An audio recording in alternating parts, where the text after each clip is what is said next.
Hello and welcome to episode 127 of the Ego Chall Podcast. My name is Preston Byers, and as always, I'm joined by my co-host Justin Binkowski.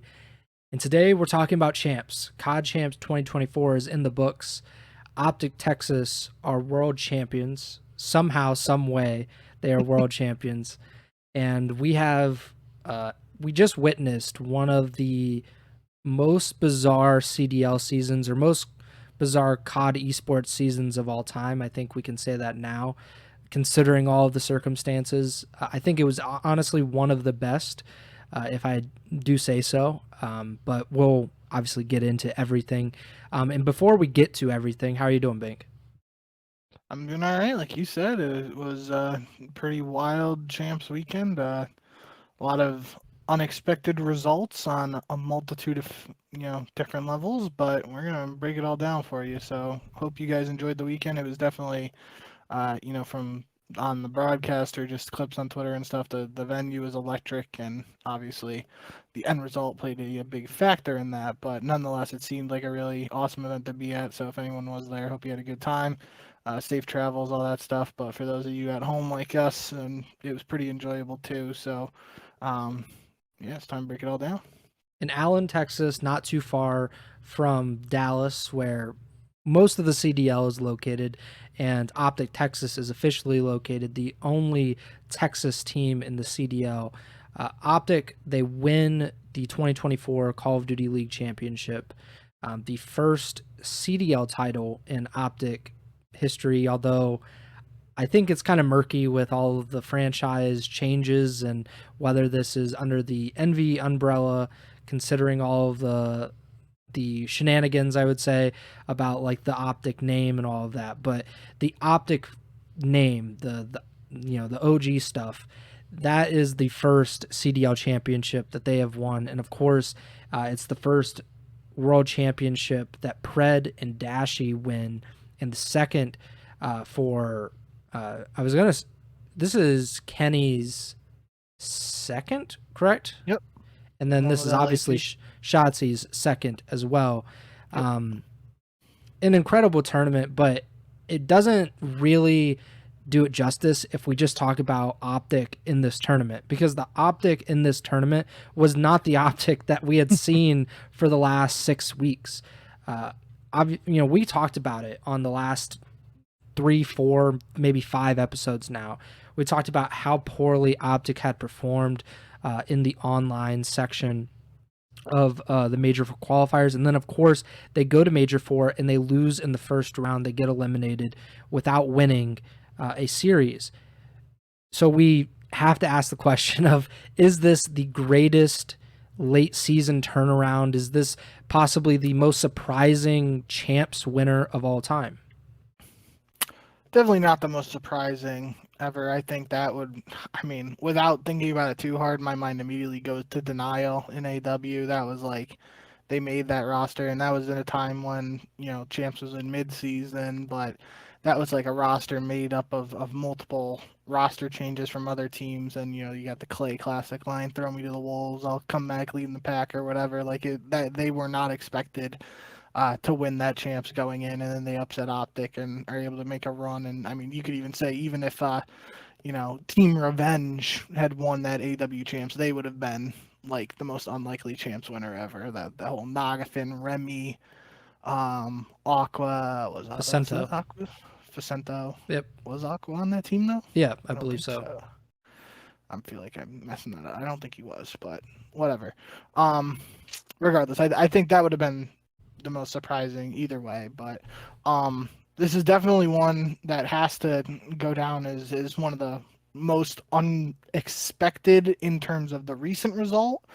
Um, as I ended up just writing the quick recap article for champs, and that was the whole thing I tried to set up. Is literally OpTic went from first to last to first again. It's not like they went first to third or fourth and then they won champs again. They literally had one of the worst performances they could have had possibly in the Major 4 qualifiers and Major 4 itself. And they go on that historic 12-game S&D losing streak. Aches is making the jokes beforehand about like, oh, EG did this and then they won champs, haha. Like obviously Aches wasn't being serious, but turns out he might have, been seeing the future a little bit here. But all jokes aside, yeah, this is a really, even dating back to OpTic struggles in Major 4, like my mind was always like, okay, yeah, they might be trying out some maps ahead of champs, like I really wasn't super worried. And then they started losing a little more, and I'm like, oh, I still don't really know what's going on or why this is happening, but it's happening. So, like, something's got to be going on.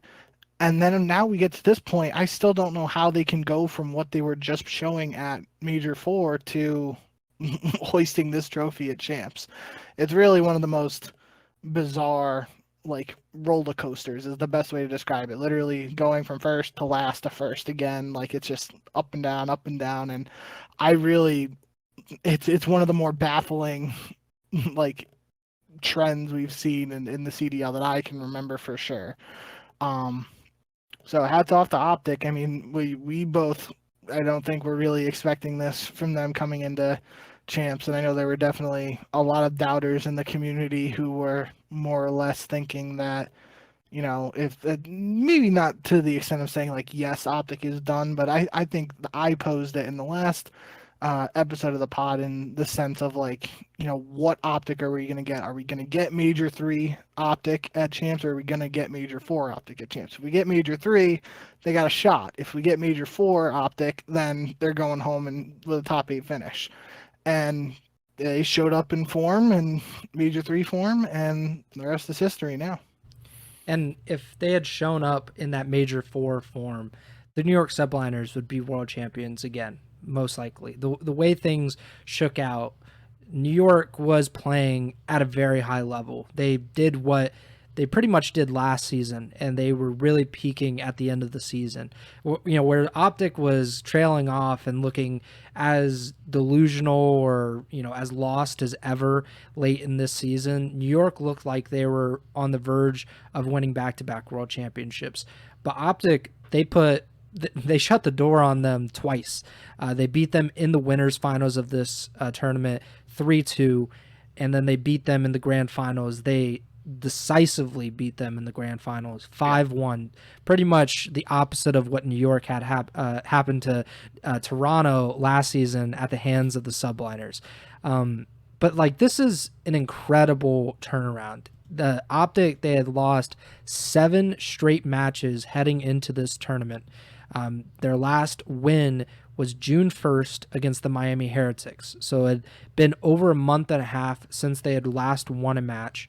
And of course, they won Major 3 just before that in May. So it had been 2 months since they had won on land, which, doesn't say a whole lot, but it does kind of give you an idea that this team, who was a championship contender, one of possibly the front runner to win champs beginning the Major 4 qualifiers, looked completely lost. And really, we were questioning whether they could even, like, maybe they would lose to LAG first round, and maybe they would drop down the losers bracket, and that spices things up. But they come out, they beat LAG, which I think had to be a huge sigh of relief not to continue that losing streak. They stop it at 7. They win each of the 3 maps, even though they were kind of tight and by themselves.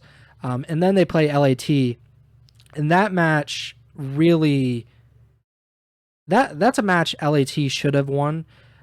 They win a pretty decisive hard point on Karachi, and then they win round 11 high-rise S&D, and I came away from that map, and I'm like, OpTic might be done here, because that's such a backbreaker to lose round 11. You're obviously having so many S&D issues, and it just didn't matter. OpTic bounced back. They 3-0'd LAT on Karachi control. They win big on 6-star hard point, and then they come back and they win Karachi S&D in game 5 6-3.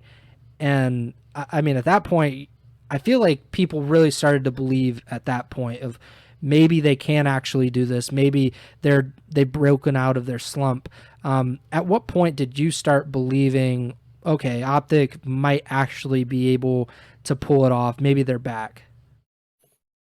I think the reverse sweep was really a defining moment there. Do I think like I was thinking like yes, it's definitely gonna happen after that? No, but I think looking back on it, that's definitely you have the opening sweep against LAG. You talk about like that's kind of like a sign of okay, this isn't Major 4 OpTic, this is potentially Major 3 OpTic, or at least just an OpTic better than what they showed in Major 4 and the Major 4 qualifiers.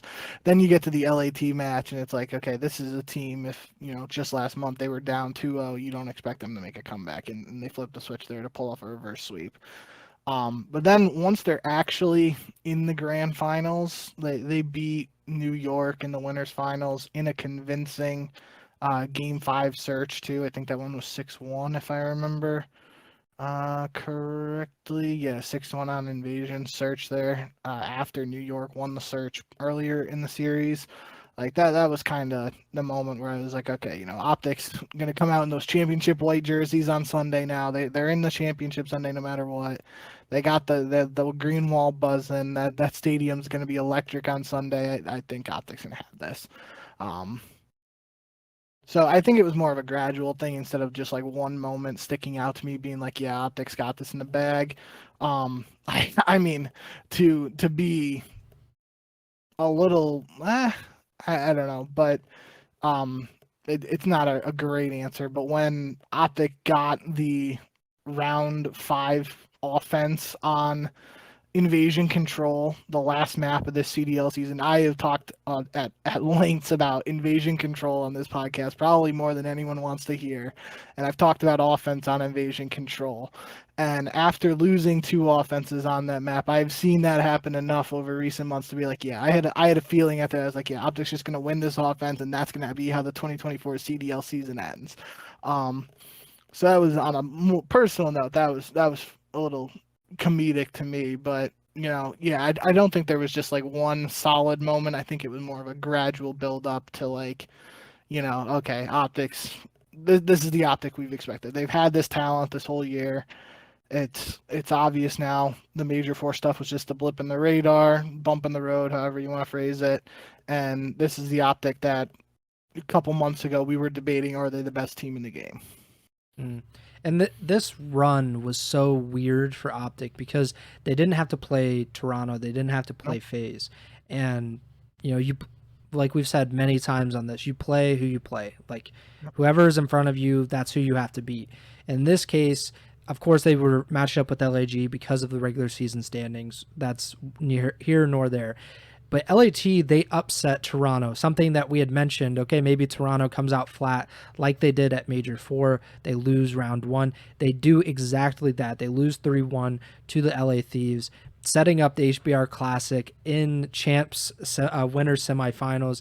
And, of course, we talked about it, OpTic reverse sweeps LAT. The crowd is going crazy at this point because, OpTic in general gets an ovation. They get the crowd on their side.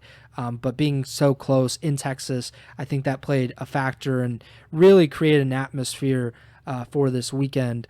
And then OpTic plays New York. They beat New York 3-2, despite really, they could have closed it out in game 4 on hardpoint.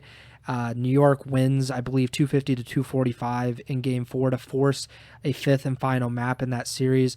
And then OpTic clutches up the thing that they could not do to save their lives for the last month and a half was win a game 5 S&D. Really, it was to win S&D in general, but specifically, they could not win game 5s. They lost 6 of those 7 losses consecutively were game 5 losses. And then they win back-to-back game 5s to get to Champs Grand Finals. And that, it looked like it today. It looked like the monkey was completely off their back. They didn't have any struggle with New York. Of course, there were some close moments in these maps, but it was a 5-1 win. It was a dominant victory for OpTic, and they were clearly the best team from this tournament. And they were clearly a better team than New York, which even Hydra admitted on Twitter, said that OpTic was simply the better team and they deserved to win this championship. But I won't say this is bad. Like I want to make it clear that I'm not poo-pooing like whatever OpTic's run is. Does it make you disappointed or anything that we did not get to see some of the matchups that I think we were wanting to see this season leading up to this point, specifically OpTic versus Toronto, OpTic versus FaZe. I don't believe we even got. Oh, we did get Toronto versus Atlanta, but Oh, we sure did. yeah, but we did not get to see some of the matchups that I think we were looking forward to all throughout this season. Yeah, and I mean that, the way things played out for Atlanta doesn't. I don't think there's any possibility of them playing OpTic. Even if they both lost in the first round, they would have been on the opposite ends of the losers bracket too. So, but if Toronto didn't get upset by LA Thieves in the first round, we would have had Toronto OpTic there. And I mean, there's only 8 teams at this tournament, so it's kind of, OpTic plays 4 matches to make it to the finals, and they play 3 teams, so they're really playing half the field. It just sucks that, some of the other half they didn't play against are teams like Toronto and Atlanta that you mentioned. So that is, I think if you want to look at it from a little bit of a pessimistic view, then yeah, you can say that it's a little disappointing we didn't get to see those matchups. But we, like you said, and like we've said many times in this episode, we can't change anything of that. You play who's put out in front of you, and OpTic took care of business, beating the teams that they had to play against. I guess, yeah, I mean, there could be people who are like, oh, what if they had to play Toronto? What if they had to play Atlanta? All this, yada, yada. Well, we don't live in a world of what ifs. What happened has happened. It's done and over with. So, we are in an interesting spot with like the Esports World Cup coming up. It's also, I don't know a ton of details around that or anything, or how serious some of these CDL teams are going to take it. Just knowing that it's like a part of the Esports World Cup, I think it does have a rather large prize pool. So there could be, some incentive there, but it's not like the CDL. So how like hard are these teams going to be going for that at that event? I don't really know. But it's possible that this is, we could get some of those matchups we didn't see at Champs at that Esports World Cup, which is something we wouldn't be able to say in like other years when Champs is over, the season's over, and teams automatically go into off-season mode, start thinking about roster moves and stuff. So this is a little bit of a unique position to be in, where we could potentially see some of those matchups. But then, I mean, even like, let's just say like Atlanta and OpTic play in the Esports World Cup and Atlanta beats them, I don't think any OpTic fans are gonna overly care. They're still gonna be like, yeah, we won champs. Like that's what really matters at the end of the day. So it's an interesting conversation around that, I guess. But yeah, so I think would have been cool. Would have been, we talked about the top 4 all year, all these months. If OpTic literally played Atlanta, Toronto, New York, beat all 3 of them to win CoD Champs, that's like the greatest storyline we could have. They literally beat the top teams to capture that title and cement their legacy themselves like that. But that's not what we got, so we got to deal with it. Esports World Cup will have a $1.8 million prize pool, which is $200,000 less than this year's champs. But like you said, the prestige of winning champs is different. This kind of segues into what I want to talk about next. It's a legacy defining event.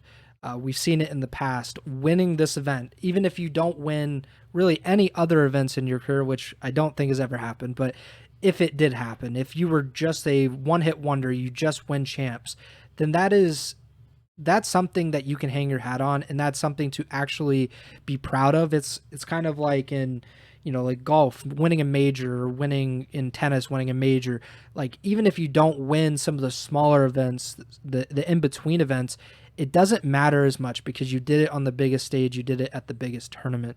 But I want to talk about, where does this leave us with the legacies of these 4 OpTic players now? Like I mentioned at the very top of the show, Kenny and Shotzi are both now multi-time world champions. And now Dashy and Pred, two players that have been maligned quite a bit, especially Pred lately, Dashy for years at this point. Yeah. Two players that have been maligned. They are now world champions and were a big part of OpTic getting to this point, turning it around after such a bad performance. So where do you see specifically Kenny and Shotzi all time now as multiple time world champions? And Kenny, he made it to his fourth Champs Grand Finals of his career. He TK in 2018, I believe, lost to EG. 2019 with 100 Thieves, and then of course won in 21 with LAT, and now 2024 with OpTic Texas. So where does this leave us with the legacies of these four players? Did you see JCap's tweet about Kenny after the event? Yes, he's undefeated in Champs Grand Finals when his teammates have all their thumbs. Shout out Enable. That was possibly one of the funniest tweets I've ever seen. And when you were just listing the teams there, it reminded me of it. But yeah, in all seriousness, I think, we really, as a community and even just you and me in conversations, like we fixate on like a top 10 all time for COD. Like, Yeah. It feels like top 5 is kind of locked up, at least for now, especially because guys like Simp and Abizi didn't get a third ring. And, like 4 of the 5 spots in the top 5 are really like solidified in like Clay, Scump, Crim, and Karma. The 5th spot I feel like is always up for debate. And then like the 6 through 10 spots are really like those guys who have 2 rings. Yeah. And it's like Arcity, Simp, Abizi, JCap, Apathy, Slasher, Aches.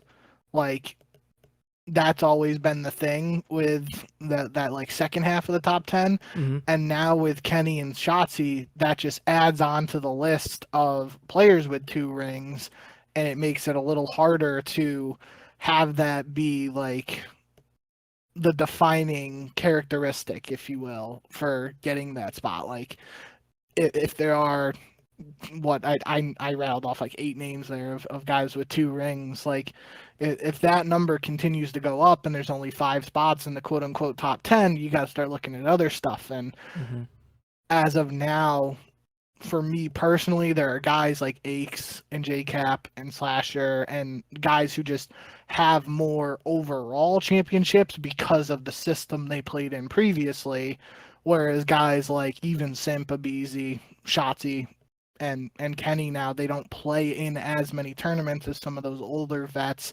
so they're potentially never going to have as many championships overall as them. So it really makes it tough for me personally, and I haven't really put a lot of thought into it, but I guess it's sort of a cop-out answer, but I just think they definitely enter that conversation or consideration for like a top 15 spot, potentially teetering in top 10.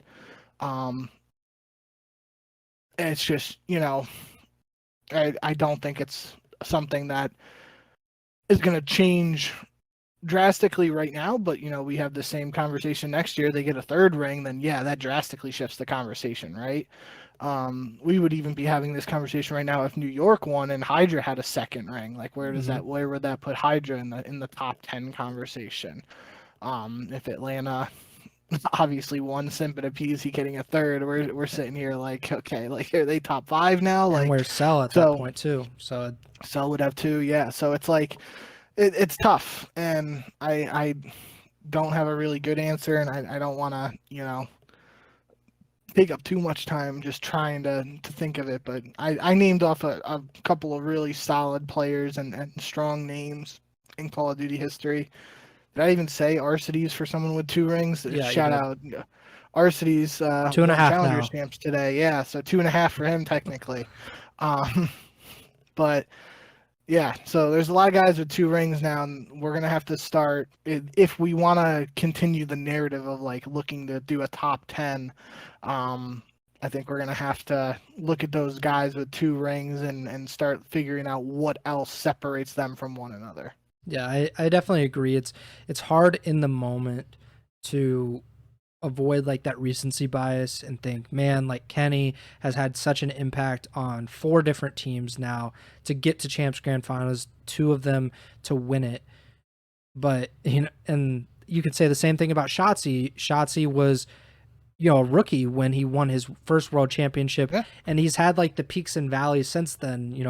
Of course, Aches has been saying that he's not a superstar for the last year or 2 years, and he wins Champs MVP this time around when he didn't win Champs MVP in 2020 when the Empire won it. So it's one of those things that it's amazing. Like it really, like I remember being in Columbus when we watched EG win, and that felt like such a monumental moment in Call of Duty esports history, because you had someone like Aches, or 2 guys like Aches and Apathy, who are winning their second ring, solidifying their legacies, and really like taking a complete step up in like that all-time ranking, or however you want to put it. They were kind of in a different class than they were before that event. But the same could be said for someone like Silly and Assault, 2 players that had literally never won a champion, like a world championship before, and they got to enter that club. They got to get past the bouncer and be a part of that world championship club. And now we have someone like Dashy and someone like Pred, 2 players that have probably, like, those players needed it more than anyone, I felt like, in that top 4 group to really win a championship, because I felt like a roster change could be coming down the line or this off season if they didn't get there. So what do you think about those guys in particular, Dashy and Pred? I'll take it a step further with Pred. I think Dashy definitely did. He needed it. There was like a graphic before the tournament, I believe, of like champs appearances or something like that, and Dashy had like the most out of anybody currently competing, because we remember he was at it was IW champs with Straight Rippin'. Oh when yeah, when him and Temp were the duo. But what was it? For Pred, I mean, this is potentially like an opportunity, massive opportunity for just the APAC region as a whole, right? We go from just 2 years ago not having any European world champions. We get Hydra, the first European world champion last year, and now Pred, the first APAC region world champion this year. Like, it's massive for, and I do think Pred is more of the exception than like the standard in terms of APAC, what you would expect from a prospect out of there. But it could open up even more opportunities for that region now in terms of scouting and looking for the next quote unquote Pred. So it's massive. He's still young, so it's not like, I don't think it was like this like make or break moment in his career. Now he's definitely, as you've highlighted this episode and a couple episodes leading up to this too, he's definitely been getting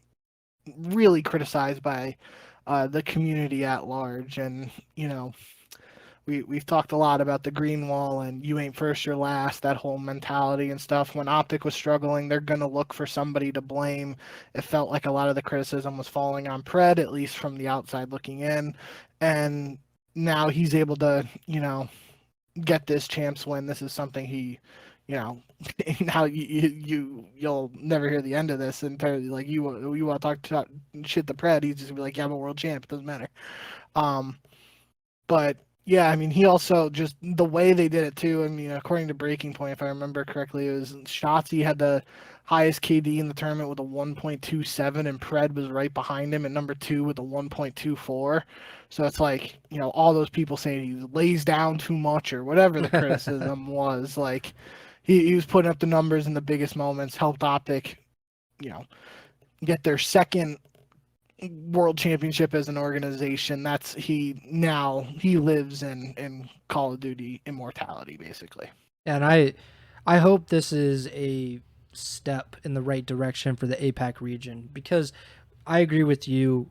He is the exception. He is exceptional, and you're not always going to get that level of talent. He's a rare kind of guy. Anywhere. Yeah, like if same with Hydra. Like, there are a lot of really good European players, but Hydra is a phenom and like there's a reason that he is different from everybody else. But if you have a greater access to European talent or a greater access to APAC talent or wherever, we don't have that many people coming from Germany. Like I remember back in the day we had like Killerfish, which was a German organization. We don't really have those kind of valves now anymore.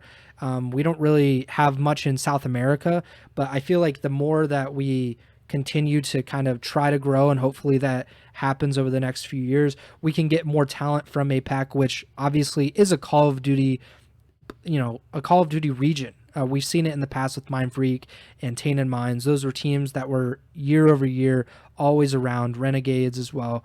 Hopefully that continues. But I agree with your point completely on that. And one thing I'll say about a non-player, a former player, Karma, he is now the third player to become a coach to also win a championship in both as a player and a coach. I mean, he's also the first to 4 rings, if I'm not mistaken. 3 as a player, of course. He's the first 3-time world champion. And now as the head coach of OpTic Texas, he wins a world championship. Does this add anything to Karma's legacy? Because I always kind of struggle. I tend to separate it, especially with someone like JCap. JCap would, I think, have 3 rings now because he won 2 as a player and then 1 as a coach. But what does this say about Karma? Does it say anything about Karma in terms of his legacy? I think it's. How do I want to phrase it? I think it does more for his, like, what he brought to the table as a player, and that's definitely not the best way of wording it, but what I'm thinking right now is, like, he was never, well, I shouldn't say never, very early on, he was a guy you could expect to drop very huge numbers, and, a given map, he was, Black Ops 2 Ghost days, Yeah, he was Freako. definitely popping off. Yeah. Towards the end of his career, he was more of a role player doing what the team needed, and I even remember like Champ Sunday and IW. Like I know Formal had an unreal event in IW Champs, but I'm pretty sure Karma had like the highest KD in the grand finals of IW Champs. I'm not 100% sure. There's some stat about Karma on Champ Sundays though that I know I've heard before. I just don't remember exactly what it is.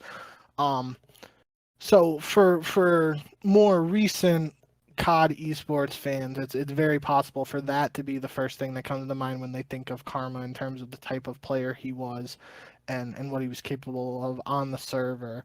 The fact that he's now able to transition to a coach just shows like he's definitely one of the smarter COD players from his time competing, and he was able to bring a perspective like that of a 3-time world champion and a multi-time LAN event champion, and translate that to immediate success as a coach. Now, obviously, we've seen guys like Crowder and JCap who have won a world championship as a player. In JCap's case, he won 2. And then they win as a coach. It's cool. You don't count it as like you don't say JCap has 3 rings. I mean, he has 3 rings, but he has 2 as a player, 1 as a coach. Karma now has 3 as a player, 1 as a coach. I do think it is important to separate it. I guess you could technically say they have 4 rings, but that would be a little confusing in that context. So breaking it down like that is definitely what I would do in that conversation. But yeah, I just think in terms of, this is also his first year really coaching, and like OpTic had this drought before the season of not winning a tournament at all, right? It was like 700 something days leading up to this. And it was kind of like we heard rumblings last year of like Karma wanting to help out. And then this year comes along and he's like, yeah, I'm going to be the coach and I'm going to focus full time on this. And that's what I'm going to do. And it obviously has paid huge dividends. And also shout out to JP because I think JP is just a really smart guy with all the data and analytics and stuff. He has been in all the roles he's held previously in MLG, CWL, CDL era. And now he also gets to reap the benefits of that and hoist a trophy at the end of the day. But yeah, I do think that this is just another impressive milestone for Karma. And it further, I don't think legitimizes is the worst is the best word, but it further uh it further proves just how talented he is and his mind for the game and Call of Duty in general, what he's capable of. And I give him quite a bit of credit. You know, I give them all credit. It's not more Karma than anyone else, but OpTic, say 18 months ago, was not in a good place. They were coming off of the heels of Scump suddenly retiring, Dashy being benched and then coming back, and Illy being benched, and Ghosty coming in, and Hook, who had really had not a lot of success, like very recently before then. Um, like so much was changing. Rambo looked like he got pushed out from his head coaching position or his GM position, and it just seemed like OpTic was in disarray. I do think OpTic was in disarray. The fact that they were able to turn it around so much in these last 18 months or the last 12 months maybe is a really it's a testament to each of those players and to Hex and to the coaching staff and to everybody in that organization that they were able to pull that off, because I think a lot of teams would have completely broken up and coaches would be have a lot of hard feelings for that, but they were able to pull it off and win a world championship, not unlike the first OpTic World Championship where they were pretty close to breaking up in the first place, and they got through the hard times, they stuck together, and then they ended up winning in IW. But I think it's a testament to trying to build through something, and obviously really going after talent. Of course, OpTic, they have the resources, they have the clout to kind of do such a thing, where they went after Pred, who was going to be a big time free agent. Everybody knew that last season when OpTic tried to get him from Seattle. They bring in Kenny, he's been kind of a phenom or something similar since he turned 18. People knew that when he joined TK, it was like, he's ridiculous. I remember watching him in World War II, and I'm like, he is one of the grossest players that I've ever seen. And it's turned out perfectly for them. They've developed really good talent with Dashy and Shotzi, and they brought in high-level talent and was able to win a world championship. So kudos to OpTic. The only last two things I have about OpTic, and then we can move on and talk about some of these other teams. Where does this leave Formal? A former teammate of Karma's. Formal, of course, is part of the OpTic Halo team. He was part of that aforementioned IW World Championship OpTic roster. He is one of the best Call of Duty players. He's one of the best Halo players, one of the best FCS, probably FPS. He's one of the best gamers probably of all time, considering versatility and success across multiple titles. He announced, or I don't know if announced is the right word. He mentioned that he was coming back for Black Ops 6. He hasn't played in 3 years. Of course, he's part of the OpTic organization, and we had talked about when OpTic was at their worst, when we were dooming and glooming about OpTic and the future of this roster. We said maybe Formal could replace one of these guys if they crash and burn at Champs. Now that they have won Champs, where does that leave Mr. Piper?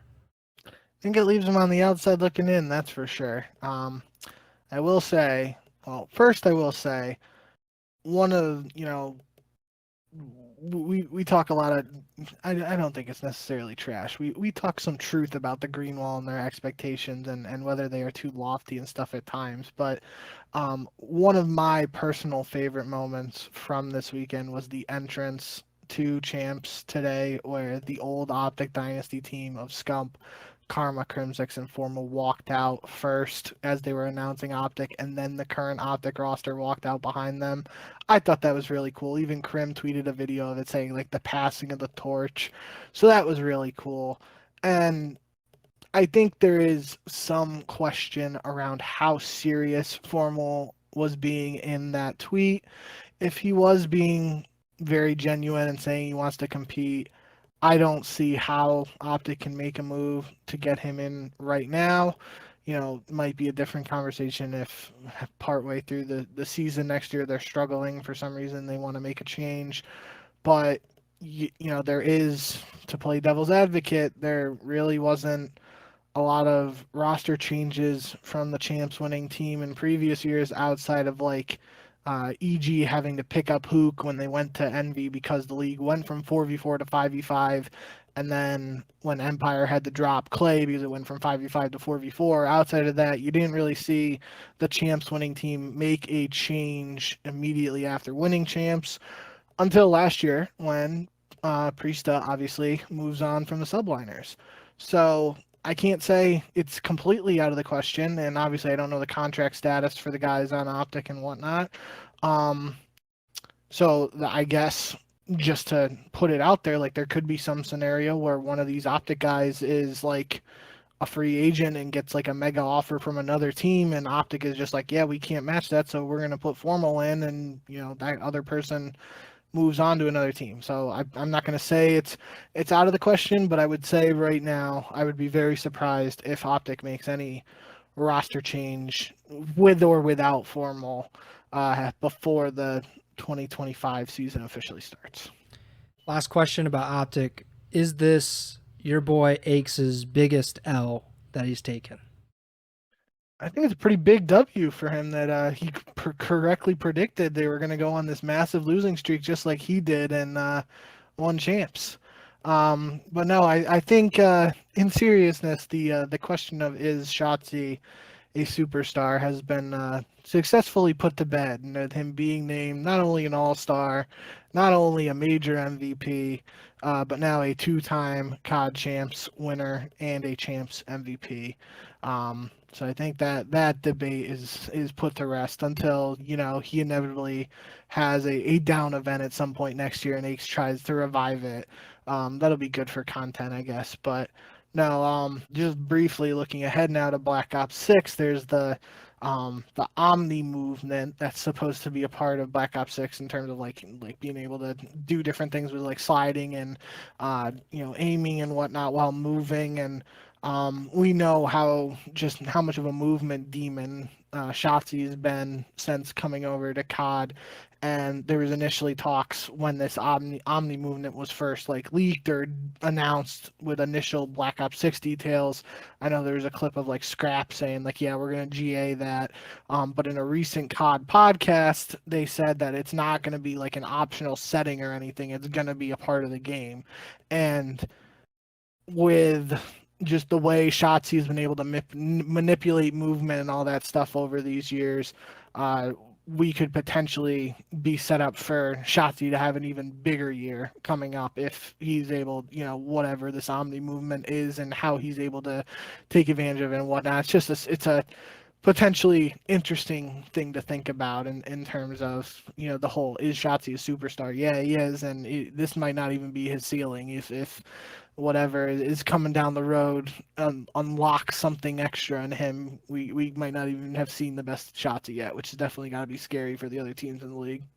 I want to move past OpTic now. Congratulations to OpTic Texas on winning the World Championship. Congratulations to the Green Wall. But I do want to talk about the team that they beat in the grand finals, the New York Subliners.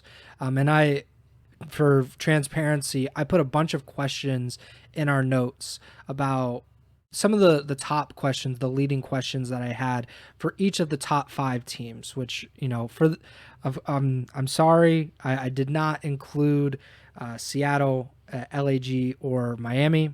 I did not put any questions for them because, I didn't. But the top 5 teams in my mind, OpTic, NYSL, Toronto, LAT, and FaZe. Those teams I had questions about as we move forward. Of course, we've answered quite a bit of the questions surrounding OpTic. But for New York, a team that won the World Championship last year, they came, as close as you can by losing in pretty convincing fashion in the grand finals. They get back to the grand finals of champs this year. Where do they go from here? Where do the Subliners go? Do they make a roster change? Because it obviously seems like, why would you do that? Well, they made a roster change after they won a Yeah. world championship. So I think it's a valid question. Do you think they should make a roster change this offseason? Do I think they should? No. Did I think they should last year? No. And they did anyway. So that's definitely a very interesting conversation to be had. Just because they were willing to do it after winning a championship. And obviously, I think there was like contract negotiation situation there with Priesta. It wasn't like, yeah, we don't want Priesta. It was something, most likely on the monetary side that led to that. But nonetheless, if they were willing to make a move after winning champs, they, in theory, should be willing to make a move after getting second in champs. The biggest thing for me, I know Benjay Nissim of the Flank did like a free agent tracker doc, which isn't official or anything like that, and he has down that Hydra and Skies would be under team option for next year, where Sib and Kismet would be under contract. I had seen stuff just like on the timeline and whatnot of people like debating is Hydra free agent and whatnot. Um, so I think regardless of the whole making moves or whatnot for New York, priority one for them this offseason should be to lock down Hydra if he isn't already. Mm-hmm. I feel like it wasn't too long ago we were having that conversation of him like getting a mega deal from New York, but obviously I don't know the terms of the deal, how long it was, and all that stuff. So it could just be people yapping on the timeline and whatnot, and um, in any case, if Hydra is under contract, that's great. I think he has certainly proved himself, and even at champs, he just played out of his mind in some scenarios, and he's really solidified himself as one of the stars of this league. So that's where you start for New York. You got to lock him up if he isn't already locked up, and you build around him from there. If he continues to want to team with these same players, then you go at it. But if the guys decide to go in a different direction, like I said, they were willing to make a change after winning champs. I wouldn't be surprised if they're willing to here. I just don't know what the change would necessarily be. Yeah.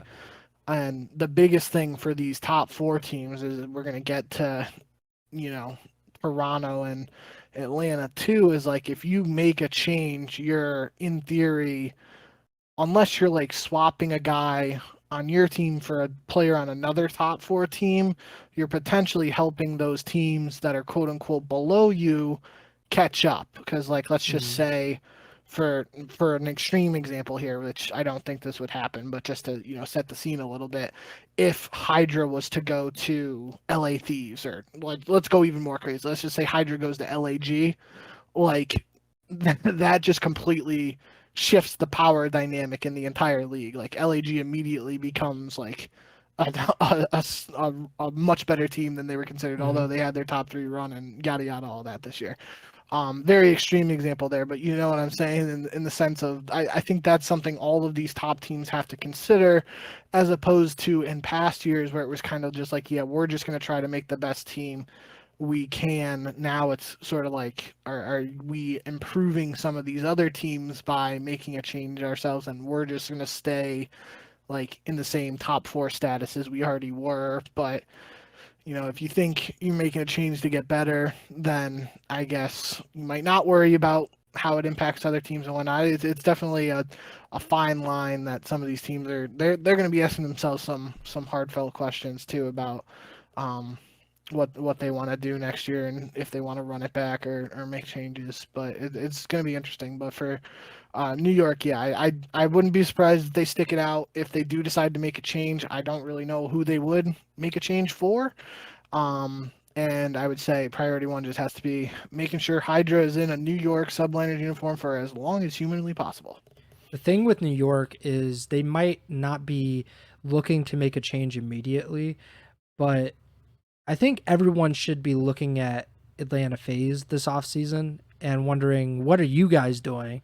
And then if something changes there, that is likely the first domino to fall. And these other teams who maybe weren't looking to make a change might be, well, let's see here. Like, we have a few more options, a few different options than we thought were available to us at the beginning of the offseason. But that's where my head is at, where New York might not be thinking, okay, like, let's replace Skies or let's replace Sib. But if, let's say, for the sake of argument, Celium comes on the market, I think that's a conversation, right? That's a conversation with Sender and D-Real and the New York front office saying, like, hey, should we be like poking around Cell? Should we try to see if E and Hydra, which would be like, one of the most talented duos of all time, like, that has to be a conversation in my mind. And I think, to play devil's advocate too, the one thing I was seeing on the timeline, which obviously this has absolutely no factual bearing as far as I know, it's just, some people yapping on the timeline and speculating, and not even speculating, more like theory crafting or very wishful thinking, saying that Atlanta FaZe should go after Hydra and have a team where Sib moves to the flex, or Simp moves to the flex, and have it be Cell, Simp, Abizi, and Hydra, which that would be nuts. And I don't know how it happens. I don't think it does happen, just because it would be a lot of money, I feel like. Mm-hmm. But that's like one of those scenarios I'm thinking where it's like, then in that scenario, yes, Atlanta seemingly is getting really, really good. They're also letting an all-star from this year, Andraza, go on the free market and then potentially make another team even better. But in that scenario, you got a chance to get a guy like Hydra. I don't think you pass it up. But that's I would be shocked if that actually is something that happens. But I've been surprised before. I didn't really have any other super pressing questions with New York because they're in a position where they're not too low. They didn't perform. They performed well. Like, I should say that the only team that they lost to here was OpTic, and they won Major 4. Hydra was, up for MVP. He was an all-star. They have a really good team. I don't have that many questions. Is there a question or something that you're looking at with New York moving forward? Not necessarily a question, but it's just, I think it's worth saying is that this is a New York team that was definitely facing some difficulties or inconsistencies this year up until this past month. They win Major 4 and get second at Champs. If that doesn't happen, this conversation about should they or should they not make a roster change is completely different in my eyes. Yeah. We're probably, sitting here like, yeah, they got to do something and, try and switch something up.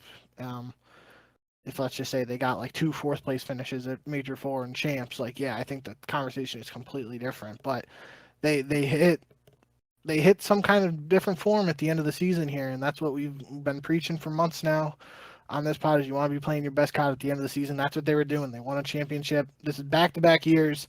They've won the last regular season LAN event, and then they were in the finals of Champs the last 2 years. Obviously, they won once and lost another, but that's where you want to be. And it's 3/4 of that roster doing it back-to-back years. How much of that do you want to change up? And you can make the argument that you win an event with 4 guys, you change one guy on the team, you also win an event and get the finals of Champs. Like, does changing one person really put you back in that position you were before, or does it just speak more volume to that core 3 they have that have done it for 2 years in a row? So yeah, I don't really have any other questions for New York. I just think it is worth mentioning there that the conversation could look and sound different if it wasn't for how they've played over, the last 2 events of the season. Yeah, I completely agree with you. And if you just think about the totality of their season, they should, in theory, be at least considering a roster change, right? They were, for 75% of this year, a very distant 4th place after winning a world championship. They finished top 12 at the first major. So if you reversed their season, basically, if you said that they are really hot coming out of the gates, which you might expect of a world champion, they're really hot out of the gates, they get second at the first major, say they win the second major, and then they kind of like start to slide off as you get to the end of the season, and then you get a really disappointing final event, then of course everyone's like, well, that's obviously a roster change. But flip it, and we have the same results in reality, but it's the timing of it and the hope that comes with the performance that they had over the past 6 weeks. I don't know where they go. I tend to think that they won't make a change, but I also think that it could very much depend on what happens with the other top 4 teams. If Toronto, if New York, obviously, if or not New York, if Toronto, FaZe, or OpTic for whatever reason decide to make a change, that changes the dynamics for New York, and we could be talking about another Subliners offseason roster change. The next one that I want to talk about is Toronto. This is one where I think they obviously started off very, very strong. They were the best team in the game after Major 1. That was undisputed. They looked so far and away better than the rest of the league at that point. The rest of the season was not as kind, and they were not bad. I think they were, throughout the regular season, probably the second most consistent team in the league. But they come up short again. They get third at Champs last year. They get second at Champs, get brutalized in the grand finals by New York. Scrappy is, again, one of the best players in the league, an MVP candidate, and definitely like a rising star, one of like the faces of the CDL now. Where does Toronto go from here? I think this is an offseason of change, most likely, for Toronto, but they did the same thing last offseason. Out with Hixie and with Envoy, and Envoy was probably their most disappointing player this season. I would just, I don't know how much you remember from last offseason, and I might be remembering this not completely, but I feel like I have a decent enough memory to just know there were at least rumblings and rumors that Toronto was going to make massive moves last year when it was Hixie, Kleenex, and Insight. I know there was conversations, not necessarily conversation between teams, I should say that. There were rumors around Kleenex and Insight splitting up, and then there were rumors at one point, I feel like, where it was going to be Scrappy and then 3 Challengers players around him. I don't know how serious any of that was or anything, but I feel like it's safe to say there are at least conversations around massive changes to Toronto before they eventually landed on deciding to spend the money to get a player like Envoy once that LAT roster split up. So yeah, I think Toronto is going to be one of those teams that's at least willing to explore making some moves. I just don't know what the moves is going to be. Is it, again, sort of similar to like New York, you change Toronto was in Champs Grand Finals last year. They make a change this year. They win an event and they get third, which is just one place lower than they were last year at the end of Champs. But like you said, they were the second most consistent team this year behind Atlanta. I don't think you can really argue that. Does a one-person change really make that much of a difference? How many, like, I feel like there's a lot of questions around what they could do and what would actually improve the team. So I'm not sure what direction they're going to go in. I feel like, I think one thing I had in my mind before OpTic obviously won the event, I feel like if Toronto and OpTic both didn't do well at Champs this year, we could have seen a world, and this is before the formal stuff came into view too. But I think Scrappy is destined to be on OpTic eventually. He just feels like that's the type of guy like Hex and them are gonna want. He's he gets eyeballs on him when he's talking his trash and doing his thing, and he's a really good player at the end of the day too. I wouldn't have been surprised if we saw like a Scrappy and Dashy swap. Dashy getting to go play for Toronto, his hometown, if things weren't working out for OpTic, and then Scrap goes to OpTic to seemingly be an upgrade in some sense, even though they were both all-stars. Now I don't think that's happening, but I think for Toronto's sake, they got a really good guy there in Scrappy. He was a part of their challenger system, that fed into the main team now. And similar to what I was saying with Hydra, priority 1 for them seemingly should be to lock down Scrappy and build around him. But I just don't know what the answers are around him, how many changes they have to make. Obviously, and the pod listeners know how much I think of Kleenex. he certainly this weekend I feel like he had some inconsistent performances, and obviously that could have played a role in Toronto not getting where they wanted to be again in the grand finals of champs. But end of the day, yeah, it's another solid season from Toronto, right? We're saying second overall in the standings. They got a major championship. Had some other decent placings as well. Just didn't get the big one at the end of the day. And what's it going to take for them to get over that hump? That is a big question around each of FaZe, Toronto, and New York is if you do make a move, what is the move?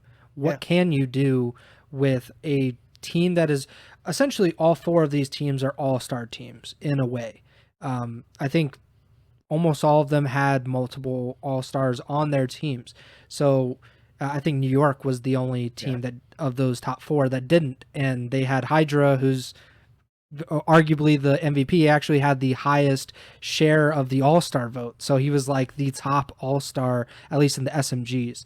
So, what can you actually do? And that brings me to FaZe next. We'll skip over LAT for just a moment and talk about FaZe because they tie into this. Obviously, they get knocked out by Toronto at Champs, that's kind of the deal. That was what we were hoping for in the end was that matchup of Atlanta versus Toronto, Scrappy versus Draza. The CDL production crew was even being messy and putting their girlfriends on the screen, which I thought was a bold choice. I couldn't believe they actually did that. But it begs the question now, Atlanta, they finish top 6, which I believe is their worst champs finish in the CDL era. Has to be. Because they made the grand finals of like all but 2 of the CDL era grand finals, and I think they got maybe 3rd last year. So they've pretty much been as close as you can get every single time, except this year. They run into New York in the first or in the second round in the upper bracket, and then they lose to Toronto. They lose to 2 of the top 4 teams, however you want to put it. They lose to 2 really, really good teams, great teams. But it begs the question of, is this the end of an era for this team? For this trio of Celium, of Simp, and Abizi. These 3 guys have been together for the entirety of the CDL since the Call of Duty League formed in late 2019, began in early 2020. These guys have been the core of the Atlanta FaZe roster. And at one point, they were the most dominant team. 2021, they ran through the competition, but they have not been that team for the last few years. They did win Major 2. It looked like maybe they had broken out of that mini drought that they were going through, but they they ran into some of the same issues that they had been running into late in tournaments. They can't seem to get over the hump consistently.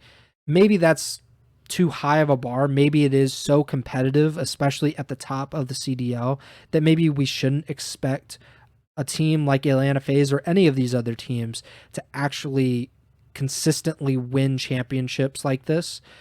But I don't know. It feels like the end. It feels like something has to change. Do you think it is the end? Do you think FaZe should make a move and possibly break up the trio of Abizi, Simp, and Celium? Do I think they should? No. Do I think this is potentially the closest or just, the point where a conversation has to be had or will be had? Yes. I think, historically we've talked about them being in championships and losing those events, and I feel like there's not much of a conversation to be had around that in terms of like, oh my god, we just lost a championship, we have to make a roster change, right? But again, similar to Toronto, this is FaZe were the best team in the regular season again. They obviously didn't win multiple championships, but they were in multiple finals, and then they just have their worst showing at champs, which is obviously unfortunate in terms of when it happens and how it happens and whatnot. So I think there's going to be some tough conversations for Atlanta. I don't know if they do make a move though.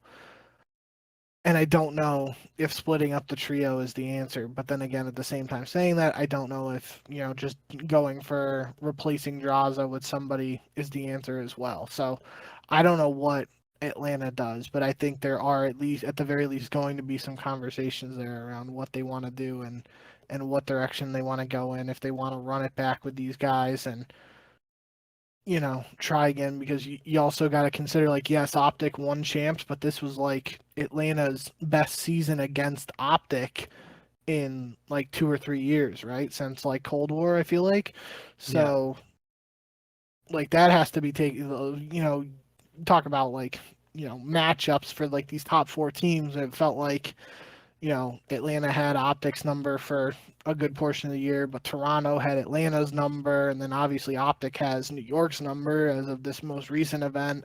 But New York was beating Toronto. They beat them in the losers finals here, so it's kind of like, like a circle sort of thing where it's, never ending in terms of who's beating who among those top teams that we're considering. But yeah, I think it's definitely not where I imagined Atlanta was going to be at the end of this season. I definitely didn't think it was a conversation we would be having about whether they have to make a move or if they will. Um, but I think it's going to be considered, and I just don't know what the answer at the end of the day is. I think, if you can make a mega move, like something like the ridiculous getting Hydra, I don't know how well Scrap and Cell would really play together, but in a world can get someone like Scrappy, is that an answer? I don't know. But I think there are going to be some conversations had in the Atlanta camp, and they're going to have to try and figure out if they want to make a move, and if they do, what that move is going to look like. But definitely also worth mentioning, just that was that having Atlanta versus Toronto in the losers bracket round 2 at CoD Champs was not on my bingo card for this event. And then having Toronto just absolutely 3-0 chokeslam them basically uh, was not something I foresaw as well, let alone the CDL putting up Scrap and Draza's girlfriends on the big screen in the stadium to further the drama and beef between those two and their families and whatnot. So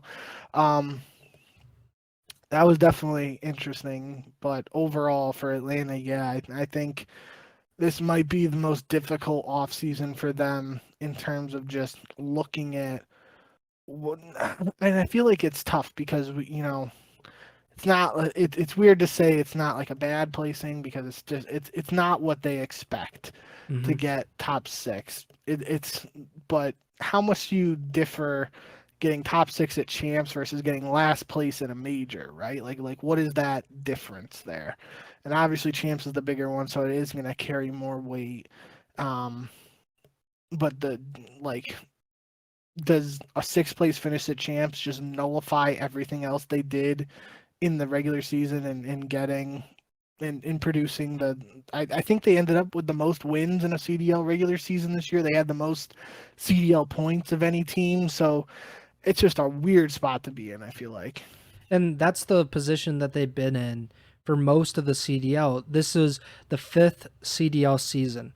They have been the top seed heading into champs all 5 times. They have been the top regular season team every single season in the CDL's history. Yet they've only won one world championship, and that was in 2021. And they made roster changes, I think, every season except after Cold War, which obviously, why would you make a roster change after that season, after how dominant you were? But that's, I think there's always kind of, especially when it ends on a bad note, and it did end on a bad note. They finished top 6. I think you also have to think, okay, like, were we really the 6th best team in the CDL? Probably not, but we ran up against the 2nd and 3rd best teams. Like, we ran up against teams that really match up with us well. I think New York, Atlanta is a better matchup with New York than they are Toronto. Toronto seemed to have something. Maybe it was Scrappy just being an absolute demon and letting the hate fuel him.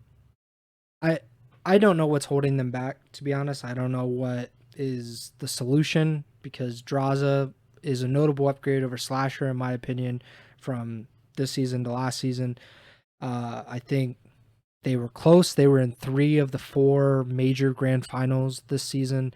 They finished 3rd in the other major.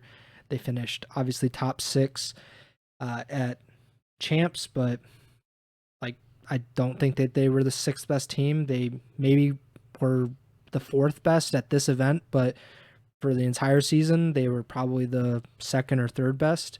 And at times they were the best. So it's hard to say. I think, like you mentioned, FaZe had their most success against OpTic this season with this roster, and I don't think that can be discounted. At the same time, they struggled against Toronto and New York late in the season. Maybe that's a blip. Maybe that isn't something to actually take and run with, and maybe you don't make your decisions based on how the end of the season finished or what happened in the last event. Or I don't know. I would love to be in those conversations. I would love to hear what those conversations are going to be like because I think they're going to be very, very interesting. And we might have just witnessed the last match that we have seen of those 3 players, Abizi, Simp, and Celium together. It maybe we haven't. I kind of hope not, just because they are an iconic trio. But at the same time, I understand the need, or at least the feeling that you have to make a roster change after having this kind of a disappointing end to the season. Last team that we really talk about is LAT, and I think they should be given a ton of credit and a ton of congratulations for how they performed this weekend. They finished 4th, but I think there's a very good chance that, I mean, they could have won this event with the way that they played against OpTic and Toronto. They went to Game 5 with each of these 2 teams. They got reverse swept by OpTic, and they were the closest to beating OpTic in this tournament, which is pretty impressive. They were a team that I think I picked as a dark horse, but obviously, like, they're one of the only teams to really pick at that point outside of the top 4. Ghosty, he didn't get selected as an all-star, but he was very close and he played great. LAT was probably the surprise of the season. In terms of positive, I think Miami also has to be up there, so congratulations to them. But LAT to nearly beat the eventual champions, to nearly beat Toronto, who was a top 3 team the entire way. They did beat Toronto in the first round, but then obviously in the losers bracket, they lose to them in a Game 5. So really, really impressive performance from them. And the only question is, I don't know what they do now, because it does seem like if they're still committed to being a profitable business, right? That is something that we've heard from Nadeshot and the 100 Thieves guys, that they want to be profitable in their esports division. Then they really can't or shouldn't go out and try to spend a bunch of money on a free agent to bring in, like we were talking about with FaZe or Toronto, bringing in Hydra, bringing Scrappy, something like that, where it's a big splashy, but it's also a costly maneuver. I don't think that's something that LAT is going to do. At that point, how do you improve this roster then if you're kind of abiding by those salary constraints? Yeah, I think that is definitely the biggest thing you have to keep in mind with LAT is the unlikelihood of them, unless there's just a total, like, flip the script on what we heard last year and they go out and spend big. I don't expect them to, be dropping a ton of money on high profile free agents or anything this offseason. And that leaves me, the biggest question right now is Ghosty. I think, in a contract situation, he would potentially be like on a team option because he just signed with LA Thieves for this season, so they could likely retain him under a cheaper salary. But I feel like just the way he performed, especially down the stretch and several times this year, he could get the bag from some of these teams, and he could be one of those guys on like one of the quote unquote not top 4 teams that maybe a top 4 team is looking to try and bring in and shake things up with. So then if you're LAT and he's getting a massive monetary offer from one of these other teams, are you going to match that, or are you going to let him walk? And I think if they let him walk in a scenario like that, I don't think they're going to pay him a ton, or I could be wrong there. But again, based on what you were saying with like the salary constraints and everything we've heard around the business side of 100 Thieves and whatnot, um, I wouldn't be surprised if Ghosty's on another team, but it could be, a scenario where they decide to build around him, and I think that's definitely what you would want to do, just based on the way he played. Um, Saw flashes from all these guys, especially Kremp and Joe DeCease down the stretch here. So I wouldn't be surprised if they want to try to keep some of these guys around who they, in theory, have on cheaper deals. Could be a scenario where, in a world where Ghosty does move on to another team or get a big offer from another team, they might just hit challengers again and go for 4 challengers players and try to make some more magic happen that way. So I can see a lot of things happening for LA Thieves. I think the first domino for them is going to be Ghosty, though, and whether they're able to keep him or not. I think that'll just completely shape what their roster looks like for 2025 one way or the other, and then we'll go from there. I think you have to think about it.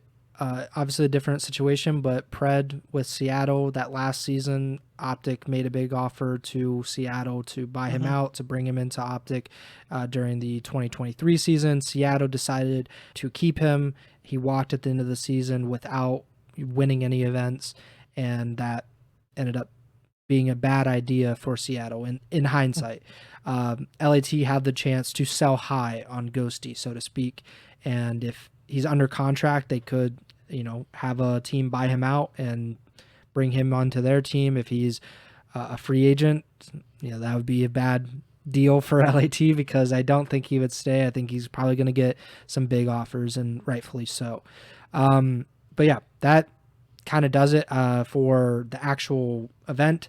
Of course, we didn't talk about Miami, Seattle, LAG.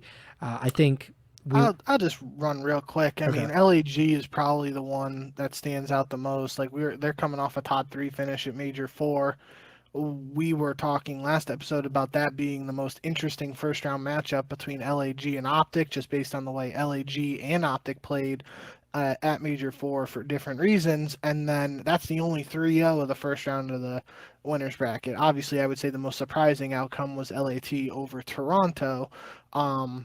But I certainly, if you told me OpTic was going to be LAG, yeah, I could believe it. But just based on the way both those teams played, to have it be a 3-0 like that, I definitely wasn't expecting that out of OpTic, and obviously it was a sign of things to come. But yeah, LAG I think was just a disappointing performance out of them. They do play Toronto and OpTic, which they beat Toronto at Major 4, but they didn't win a map at Champs. And I think it's a weird spot to be in for those guys because end of the day, we've talked about it enough here. A lot of people weren't even expecting him to be at Champs. A lot of people weren't expecting him to have a top 3 finish at a major this year. So they had some good things.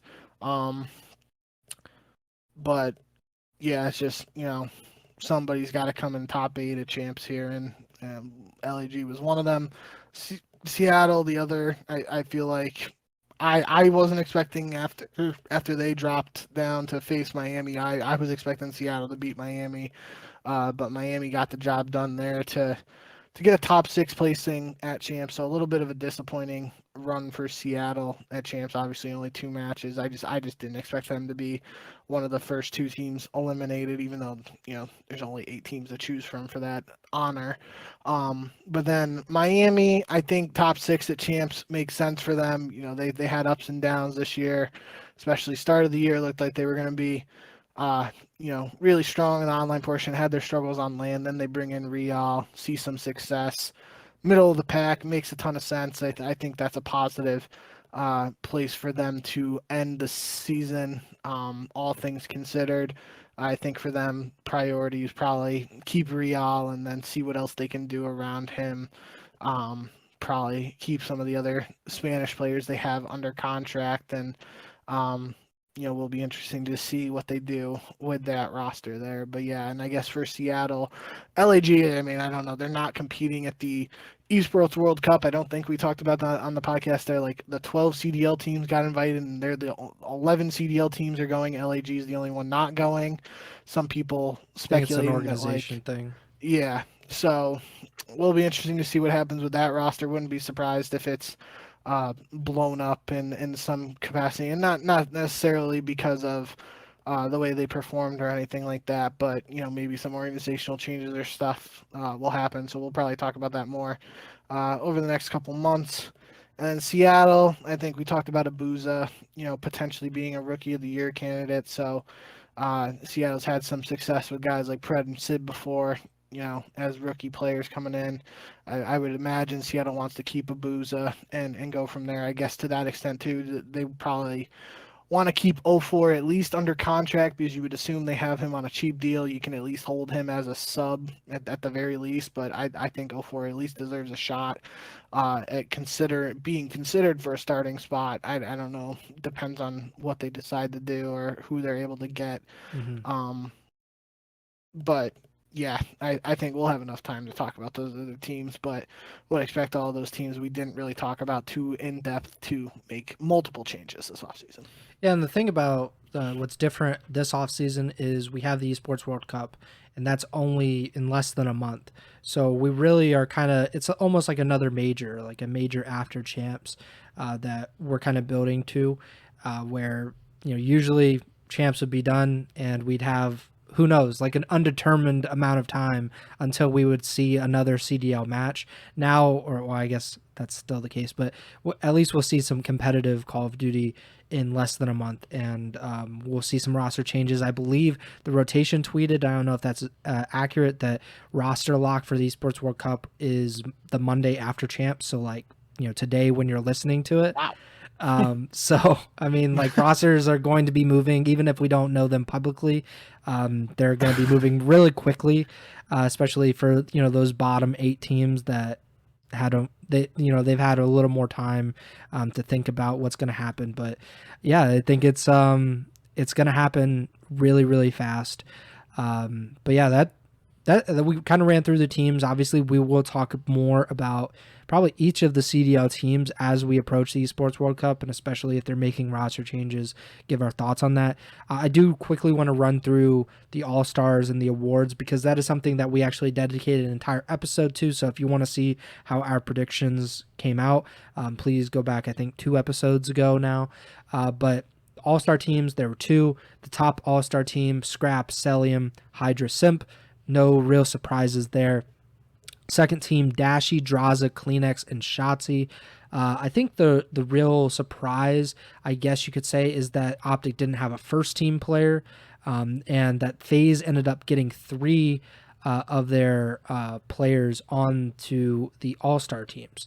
Abizi was the only one left off, so that you could say that's maybe the biggest surprise in terms of that. Any overall thoughts on these 2 All-Star teams? No, I think we went through the votes, and those are 7 of the 8 players. The only ones I didn't personally vote for was Shotzi. I voted for Abizi, and obviously in hindsight, the way Shotzi played at champs, that sounds pretty stupid right now, and I'd be looking pretty dumb. But I did say when we were going through that I wouldn't be surprised if Shotzi and Dashi both made it because of the fan vote, and I believe the CDL Twitter showed the breakdown. I'm pretty sure Shotzi was Shotzi number 1 in the fan vote. Or was he number 2 for the subs? I'm not sure. Did I link it here? Shotzi was number 1 for fans, yes. Yeah. So that makes a ton of sense, and that's kind of what I was saying. So I'll take getting 7 of 8 right there.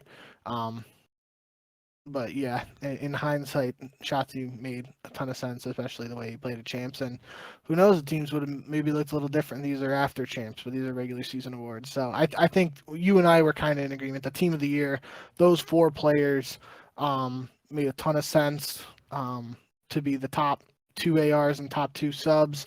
And then the second team is where we were, there was kind of like a little more room for debate. Was definitely, you got it written down here, was interesting. Hydra was like the quote unquote number 1 SMG, and Simp was number 2, but then Simp ends up winning MVP still. The only thing, just based on the way the voting worked, was that would to me suggest that some people left Simp off their ballots because, like, when we were doing it, we didn't have to rank them for all stars, right? It was just you picked four names. So if Hydra's getting more votes than Simp, that would be why he would Yeah. be ahead of it. So, but that just, I mean, I don't know who's filling out this stuff and not voting Simp Yeah. as one of the top four SMGs at all. So that's, you know, I don't know how much it matters, the number one versus number two SMG and all that stuff. But yeah, I think the All Star team's pretty good job of summarizing the season, especially Shotzi getting in there and in the grand scheme of things after the way he performed. And I remember saying when we were doing the votes, like, he was the MVP in Major 3 when OpTic was at their best, and maybe you and I, or just me, was thinking a little bit too much recently because of their underperformance at Major 4. But Hmm. end of the day, I think solid All-Star teams. Yeah, and I will just say, very notably, Scrappy was the only unanimous. He was like number one across the board for fans, players, coaches, GMs, and talent. So he was the only one. And then what I found interesting was on the subs, Pred was 6 in fans, 6 in players, 12 in coaches and GMs, 6 in talent. And then Nero was 13 in fans, and then 6 players, 6 coaches, 6 talent.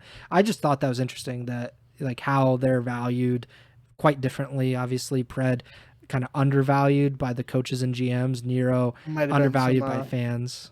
some recent results affecting that ranking for Pred too. Yeah. But I know when I was looking at the stats on Breaking Point, Nero had like a 1.06 Yeah. or something like that. Very He good. had good stats, so yeah.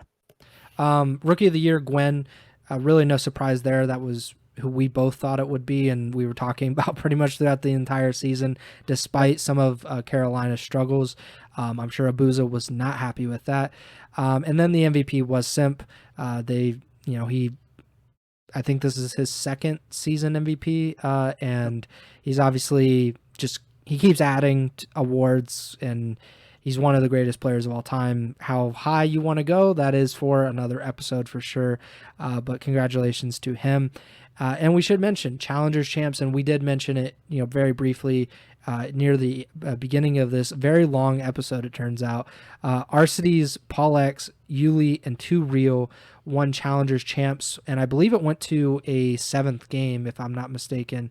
It like kind of backed up the schedule for Championship Sunday, which I'm sure that like the CDL was not like particularly happy about, because they play it on the main stage for Challengers Champs. So things worked out. But Arcity's 2.5-time world champ now.